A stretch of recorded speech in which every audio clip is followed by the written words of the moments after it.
How full is your bucket? Written by Tom Rath and Mary Reckmeyer. Illustrated by Maurie J. Manning. Felix was putting one of the last blocks on his tower when his little sister came in. "I want to build with you," she said. Felix scowled. "Go away, you're too little." "I'm big." "Stay back, you'll knock it over." "I can be very careful." "Go play with your baby toys, Anna." "Felix." Thwack! "Grandpa!" Grandpa shook his head. "Felix, you just dipped from your sister's bucket. Like everyone else, Anna has an invisible bucket. When it's empty, she feels bad. But when it's full, she feels great. Didn't you ever notice your own bucket?" "Invisible bucket?" Sometimes Felix couldn't quite tell when his grandfather was joking. But the next morning when Felix woke up, there it was, a small grey bucket floating above his head. When Felix came down to have breakfast, his mom was in a hurry. "I've got a meeting this morning, and it's almost time to go.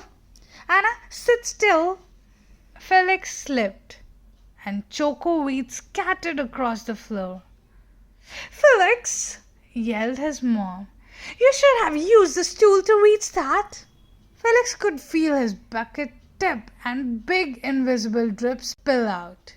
Drip, drip. "Ha ha ha!"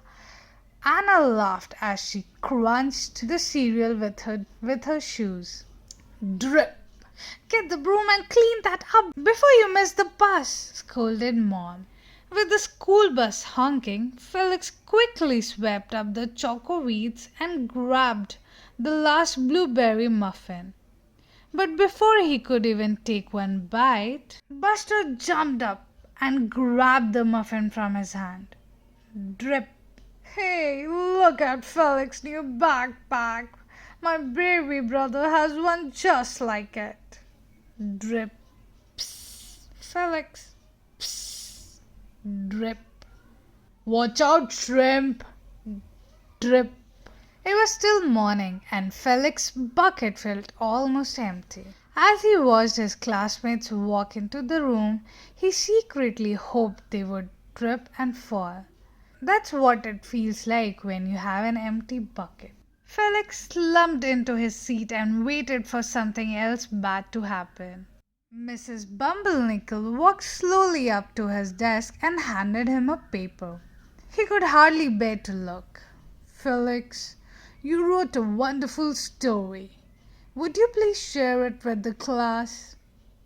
Felix grinned and felt a big drop landed right in his bucket. Drop. Drop. Plop. Blink. Drop. The Gigantosaurus Who Wanted a Pet by me, Felix. The class grew quiet. They laughed at all the right places and oohed at the scary parts. When Felix finally read the end, everyone clapped. Even Emily, who sat next to him and didn't usually like dinosaurs. Felix felt a whole shower of drops landed in his bucket. Maybe the day wouldn't be so bad after all. Love you, Mom. Drop. Team captains today are Veronica and Felix. Drop. Nice cow. It's a dog. Well, nice colors there, Felix. Drop. Cool lasso and backpack, Felix. Drop. By afternoon, Felix's bucket was nearly full.